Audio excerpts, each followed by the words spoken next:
Globalization.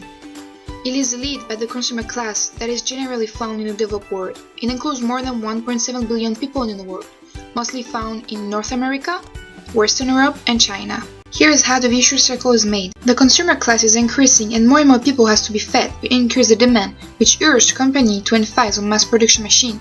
Mass production creates environmental and health issues. So why is globalization dangerously affecting our food market? Here are some of the advantages of globalization. Any fruits, any season. We can also find products from all around the world at any time of the year, which is creating an illusion of diversity. But only a few companies are involved, hiding where the food comes from or what it contains, keeping us from the reality.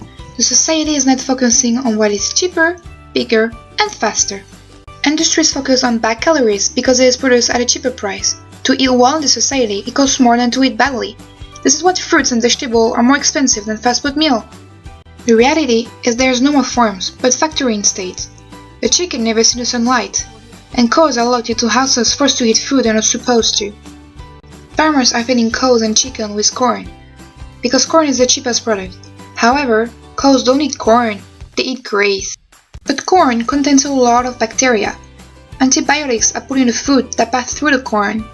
But the bacteria resist. It triggers the proliferation of bacteria that are deadly for humans, like E. coli and Salmonella. They are found in meat, spinach, apple juice, and peanut butter. In 2009, 23% died. And this is the consequences of mass production of food. In order to kill those bacteria, farmers have found a solution. The meat is washed in ammonia.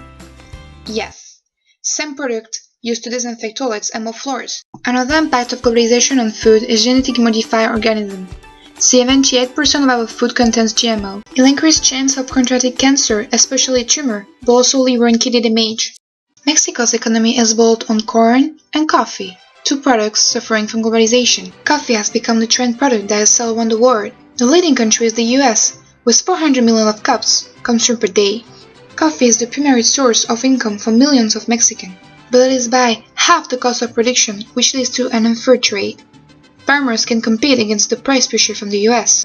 Corn is also a huge part of the Mexican economy, but Mexican farmers can't live because of the cheap corn from the US, affecting their economy. Mexicans are also becoming the fattest people in the world because 80% of the diet is made out of corn, which is very caloric.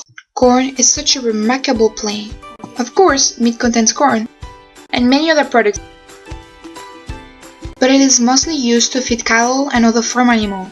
Even fish are fed with corn. This is why the price of meat is so down, because corn is cheap, but also very caloric, which is getting cows very fat, but also increase the chicken's growing speed, especially when the corn is genetically modified.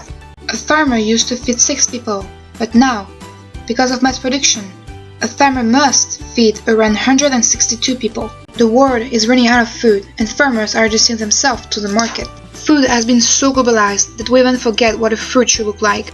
And this is a consequence of globalization. While more Americans are contracting obesity, people in Africa are suffering famine. It shows the contrast of globalization around the world.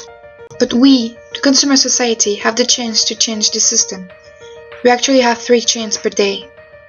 The former US President Bill Clinton said, "No generation had the opportunity, as we now have, to build a global economy that leaves no one behind. It is a wonderful opportunity, but also a profound responsibility." Globalization is a great opportunity for us. We should take the best of it and be responsible for a better future. Should we continue to support huge factories that are disrespectful of our farmers and our health?